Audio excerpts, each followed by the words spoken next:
Hello student, my name is Manish. आज मैं describe करने वाला हूँ MP board question bank solution class 12th। आज मैं डिस्क्राइब करने वाला हूँ केमिस्ट्री के ऑल ऑब्जेक्टिव्स क्वेश्चन का सॉल्यूशन चैप्टर नंबर 1 से लेकर चैप्टर नंबर 9 तक, यानी कि कोऑर्डिनेशन केमिस्ट्री से लेकर आपका सॉलिड स्टेट तक के ऑल क्वेश्चंस को सॉल्यूशन कराने वाला हूँ ऑब्जेक्टिव टाइप के। वीडियो को लाइक शेयर करना ना भूलें। जिन लोगों ने यूट्यूब चैनल को सब्सक्राइब नहीं किए हैं, टेलीग्राम चैनल को ज्वाइन नहीं किए हैं और बेल आइकन को प्रेस नहीं किए, उन लोग पहले इन सब सारे कामों को पूरा कर लीजिए। और मैंने टेलीग्राम चैनल पर फिजिक्स के 7 लेसन, मैथ्स के 2 लेसन्स, इंग्लिश मीडियम के भी कुछ पीडीएफ्स को अपडेट कर दिए, वहाँ पर जाकर पीडीएफ को डाउनलोड कर सकते हैं। आज बात करते हैं केमिस्ट्री ऑब्जेक्टिव्स क्वेश्चन का सॉल्यूशन। सबसे पहले देखेंगे फर्स्ट चैप्टर सॉलिड स्टेट के ऑब्जेक्टिव्स क्वेश्चन का सॉल्यूशन। सबसे पहला क्वेश्चन है सीजियम क्लोराइड CaCl। यदि Cs प्लस आयन की जो कोऑर्डिनेट नंबर है वो 8 हो तो क्लोराइड यानी कि Cl माइनस आयनों का जो कोऑर्डिनेशन नंबर होगा।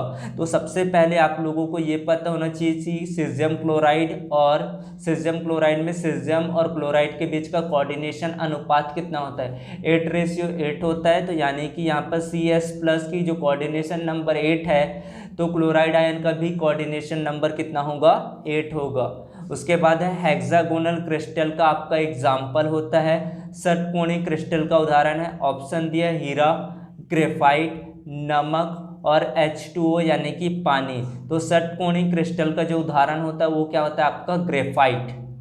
मोम उदाहरण होता है, मोम 2 तरह के उदाहरण होता है, एक आपका होता है आयनिक ठोस भी होता है। तो इसका जो सही जवाब होगा, मोम का उदाहरण होता है आपका आयनिक ठोस, सहसंयोजी ठोस, धात्विक ठोस या फिर अक्रिस्टलीय ठोस यानी कि एमॉर्फस सॉलिड। तो आपका जो मोम उदाहरण होता है वो होता है अक्रिस्टलीय यानी कि लघु परासी व्यवस्था में ये अरेंजमेंट होते हैं।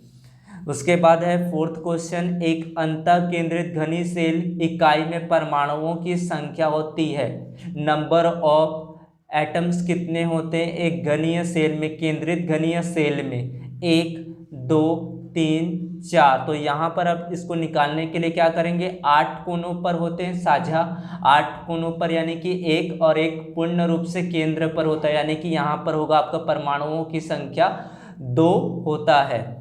उसके बाद समचतुष्फलक सममिति के लिए जो रेडियस रेशियो की जो सीमा होती है वो कितना होता है, 0.155, 0.414, 0.732, 0.225। जो समचतुष्फलक सममिति के लिए रेडियस रेशियो होता है वो 0.225 होता है। एक ऋण आयन के स्थान पर यदि क्रिस्टल जालक में एक इलेक्ट्रॉन विद्यमान हो तो उसे क्या कहते हैं, अंतरकाशी, शॉटकी, फ्रैंकल या एप केंद्र। तो उसे कहा जाता है आपको एप केंद्र कहते हैं। एप केंद्र क्या होता है तो इसकी परिभाषा भी याद रख लेंगे। एक ऋणायन के स्थान पर यदि क्रिस्टल जालक में एक इलेक्ट्रॉन विद्यमान हो तो उसे क्या कहते हैं, एप केंद्र कहते हैं, एप सेंटर्ड कहते हैं। उसके बाद अगला देखते हैं, एक वाक्य में उत्तर दीजिए, चतुष्फलकी रिक्तिका का त्रिज्या अनुपात लिखिए। त्रिज्या अनुपात कितना होता है, 0.225 होता है चतुष्फलकी रिक्तिका का त्रिज्या अनुपात। धात्विक पदार्थों की विद्युत चालकता पर ताप का क्या प्रभाव पड़ता है, टेम्परेचर का क्या इफेक्ट पड़ता है। तो ताप बढ़ाने से धात्विक पदार्थों की विद्युत चालकता कम होती है और रेजिस्टेंस बढ़ जाता है, प्रतिरोध बढ़ता है। कोऑर्डिनेशन नंबर्स क्या होते हैं तो क्रिस्टल जालक में किसी संघटक कण के निकटतम पड़ोसियों की जो संख्या होती है, नंबर्स होती है, उसका क्या कहलाता है, कोऑर्डिनेशन नंबर्स कहते हैं। उसके बाद what is a unit cell, इकाई कोशिका क्या होता है, किसी क्रिस्टल के अणुओं, परमाणुओं अथवा आयनों के जो क्रमबद्ध रूप से अरेंजमेंट होने पर जो इकाई बनती है उसे क्रिस्टल की यूनिट सेल यानी कि इकाई कोशिका कहते हैं। शॉटकी दोष होने पर क्रिस्टल के डेंसिटी पर क्या इफेक्ट पड़ता है, शॉटकी दोष होने पर क्रिस्टल के घनत्वों पर क्या प्रभाव पड़ता है, तो घनत्व क्या हो जाता है, कम हो जाता है आपका। डोपिंग क्या होता है, किसी तत्व या यौगिक में अशुद्धियों की अल्प मात्रा मिलाने की क्रिया डोपिंग कहलाता है। डोपिंग से पदार्थ के गुणों में परिवर्तन होता है। उसके बाद है रासायनिक बल गतिकी का क्वेश्चन, रिक्त स्थानों की पूर्ति कीजिए। प्रथम कोटि अभिक्रिया के लिए अर्ध आयु काल का मान खाली स्थान होता है, या प्रश्न पूछ सकते हैं प्रथम कोटि अभिक्रिया के लिए टी हाफ का मान खाली स्थान होता है, तो टी हाफ की वैल्यू होता है 0.693/K होता है। याद रख लेंगे स्टूडेंट इसको। अभिकारक का वेग स्थिरांक डैश पर निर्भर करती है, अभिकारकों की सांद्रता कंसंट्रेशन यानी कि क्रियाकारकों का जो कंसंट्रेशन होता है उन पर डिपेंड करता है। अणुसंख्यता सदैव क्या होती है, एक पूर्णांक होता है, इंटीजर होता है। तीव्र अभिक्रियाएं, फास्ट रिएक्शन 10 सेकंड से भी कम समय में संपन्न हो जाती है, तो इसका जो टाइम इंटरवल होता है आपका 10⁻⁻16 से लेकर 10⁻⁻14 सेकंड से भी कम समय में संपन्न होता है। एक वाक्य में उत्तर दीजिए। शून्य कोटि अभिक्रिया के लिए एग्जाम्पल बताइए। तो 2 टाइम NH3 गिव्स आपको क्या मिलेगा, N2 + 3 टाइम H2। ये क्या होता है, शून्य कोटि अभिक्रिया के लिए एग्जाम्पल है, उदाहरण है। अमोनिया से आपका बन रहा है N2 + 3 टाइम H2। द्रव्य अनुपाती क्रिया के नियम का प्रतिपादन आविष्कार किसने किया, इन्वेंस किसने किया, तो गुलबर्ग तथा वागे ने किया था। ये नॉर्वे के वैज्ञानिक है आपका। उसके बाद द्वितीयक कोटि अभिक्रिया के लिए जो वेग स्थिरांक की जो इकाई होती है, तीनों कोटि के लिए आप याद रख लेंगे, प्रथम कोटि, द्वितीय कोटि और तृतीय कोटि। प्रश्न में किसी भी क्वेश्चन को पूछा जा सकता है। तो द्वितीय कोटि अभिक्रिया के लिए वेग स्थिरांक की जो यूनिट होता है mole inverse litre second inverse होता है। उसके बाद आपका आता है सरफेस केमिस्ट्री, सतह रसायन। अधिशोषण की क्षमता अधिशोषक और अधिशोष्य की जो निम्न प्रकृति निर्भर करता है। ऑप्शन दिया है केवल भौतिक प्रकृति पर, केवल केमिकल नेचर्स पर, भौतिक और रासायनिक प्रकृति पर, या दोनों पर ही नहीं। तो इसका सही आंसर होगा भौतिक और रासायनिक प्रकृति पर, फिजिकल एंड केमिकल नेचर्स पर डिपेंड करता है, ये प्रकृति पर निर्भर करता है। उसके बाद है उत्क्रमणी अधिशोषण होता है आपका भौतिक अधिशोषण, रासायनिक अधिशोषण, दोनों या दोनों नहीं। तो इसका आंसर होगा उत्क्रमणी जो अधिशोषण होता है वो भौतिक अधिशोषण होता है। निम्न में से किसका प्रयोग द्रव स्नेही कोलायड बनाने में नहीं होता है, तो द्रव स्नेही कोलायड नहीं बनता है आपका स्टार्च का, गोंद का, जिलेटिन का या धातु सल्फाइड का। तो इसका आंसर हो जाएगा बच्चों आपका धात्विक सल्फाइड का आपका द्रव स्नेही कोलाइड बनाने में प्रयोग नहीं होता है। रिक्त स्थानों की पूर्ति कीजिए, खाली स्थान भरिए। पहला प्रश्न दिया गया है अवक्षेप का कोलाइडी विलयन में जो परिवर्तन होता है खाली स्थान कहलाता है। एक बार आप लोगों को रिपीट कर रहा हूँ, कोलाइडी विलयन में जो परिवर्तन होता है अवक्षेप का वो खाली स्थान कहलाता है, उसको कहते हैं आपका पेप्टीकरण कहते हैं। वैद्युत अपघट्य द्वारा कोलाइडी विलयन का जो अवक्षेपण होता है खाली स्थान कहलाता है। वैद्युत अपघट्य द्वारा कोलाइडी विलयन का अवक्षेपण स्कंदन कहलाता है। धुआं डैश आवेशित कोलायड होता है, तो धुआं किस प्रकार का आवेशित कोलायड होता है, धन आवेशित पॉजिटिव चार्ज कोलायड होता है ये। हार्डी-सुलजे का नियम डैश से रिलेटेड है, संबंधित है, तो हार्डी-सुलजे का नियम स्कंदन जो शक्ति होती क्षमता होती है उससे रिलेट करता है ये। उसके बाद है आपका P block element, P block के तत्व। रिक्त स्थानों की पूर्ति कीजिए। हास्य गैस का रासायनिक सूत्र खाली स्थान होता है, तो हास्य गैस का जो रासायनिक सूत्र होता है केमिकल फॉर्मूला होता है N2O होता है। कैल्कोजन तत्व खाली स्थान समूह के तत्वों को कहते हैं, तो कैल्कोजन आपको कहते हैं सोलवेज समूह को के तत्वों को कैल्कोजन कहते हैं। ये आपको क्वेश्चन में भी पूछा जा सकता है कैल्कोजन क्या होता है, तो समूह 16 के तत्वों को कैल्कोजन कहा जाता है। समूह 17 के तत्वों को क्या कहते हैं, हैलोजन कहते हैं। समूह 17 के जो तत्व होते हैं सामान्यतः हैलोजन कहलाते हैं। हैलोजन में आपका आता है क्लोरीन, ब्रोमीन, आयोडीन, ये सारे आपका हैलोजन कहलाते हैं। क्लोरीन की खोज किसने की थी, तो क्लोरीन की खोज किया था सीले ने। उसके बाद है सही जोड़ी मिलाइए।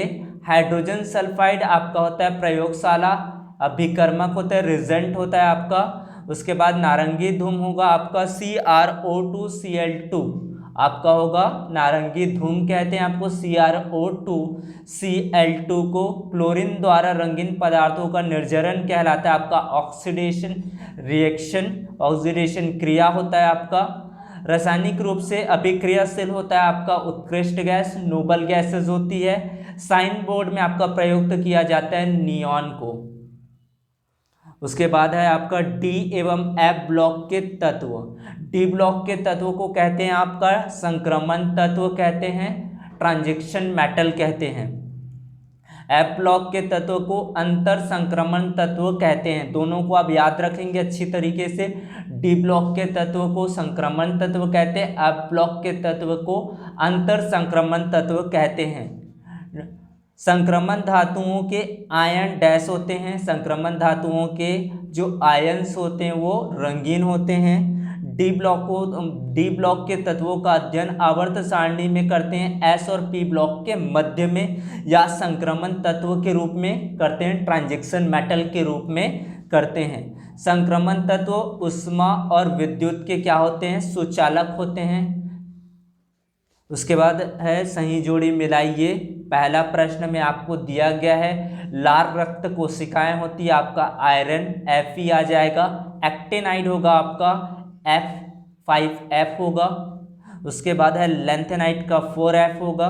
प्रथम संक्रमण श्रेणी 3D आता है आपका, और परमाणु क्रमांक 28 का आपका आ जाएगा निकेल, Ni का प्रयोग होता है। एक बार आप लोगों को रिपीट कर रहा हूँ, लाल रक्त कोशिकाएं होता है आयरन, एक्टिनाइड होता है आपका 5F, लेंथेनाइड होता है 4F, प्रथम संक्रमण श्रेणी होता है आपका 3D, परमाणु क्रमांक 28 होगा आपका निकेल।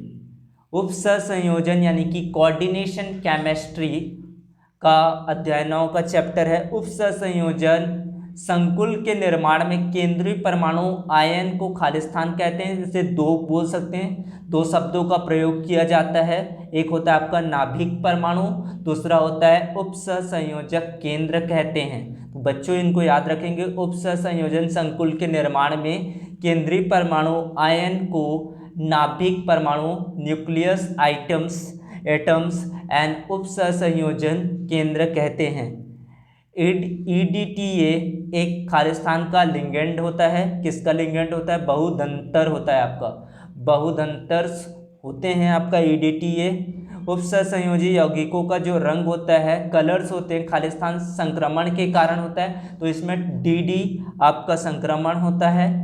ज्यामिति समवायता खालिस्तान संकुलों में पाई जाती है। इसके लिए भी आप दो आंसर बता सकते हैं। ज़्यादा सूटेबल रहेगा आप लोगों के लिए वर्ग समतलीय, और दूसरा होता है आपका अष्टफलकीय में भी ये संकुल पाए जाते हैं, ये कॉम्प्लेक्स होता है।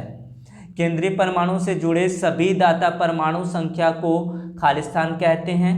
केंद्रीय परमाणु से जुड़े सभी दाता परमाणुओं की जो संख्या होती है उसको कहते हैं समन्वय संख्या कहते हैं, कोऑर्डिनेशन नंबर्स कहते हैं।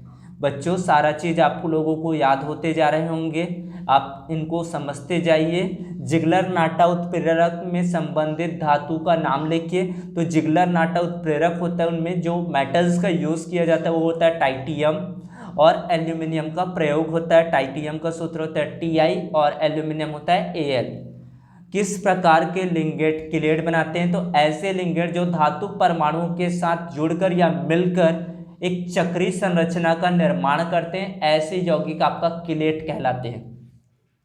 टेट्रा कार्बोनिल निकेल का आपको फॉर्मूला बताना है, तो टेट्रा कार्बोनिल निकेल का फॉर्मूला होता है NiCO4, 4 टाइम आपका यूज होगा CO4, नीचे में आप लगाएंगे 4 और आपका इनका होगा 0 टाइम्स। तो इसका होता है आपका टेट्रा कार्बोनिल निकेल का जो फॉर्मूला होता है NiCO4 टेट्रलाइज, और इसकी पावर में आप लगा लेंगे 0। उसके बाद है क्रिस्टल क्षेत्र सिद्धांत के अनुसार उपसंयोजन यौगिकों का रंग का कारण क्या होता है, इनको बताना है। तो इसमें होता है DG ट्रांजिशन होता है, DD संक्रमण होता है। क्रिस्टल सिद्धांत के अनुसार उपसंयोजन यौगिकों का रंग का कारण DD संक्रमण यानी कि डी ट्रांजेक्शन होता है। वर्नर सिद्धांत के अनुसार धातुओं को कितनी संयोजकता में होती है, कितनी संयोजकताएं होती है। वर्नर के सिद्धांत के अनुसार धातुओं की कितनी वैलेंसी होती है, संयोजकताएं होती है। दो प्रकार की इसमें संयोजकताएं होती है, प्राथमिक संयोजकता और द्वितीयक संयोजकता। प्राथमिक संयोजकता को आयनिक संयोजकता भी कहा जाता है और द्वितीयक संयोजकता को अनआयनिक संयोजकता भी कहा जाता है। तो thanks for watching my video, please subscribe here, join the Telegram channel और एक्सेस द PDF और ऑल सब्जेक्ट। और कोई डाउट हो तो आप लोगों को कमेंट बॉक्स दिया गया है, वहाँ पर आप कमेंट कर सकते हैं। Thank you.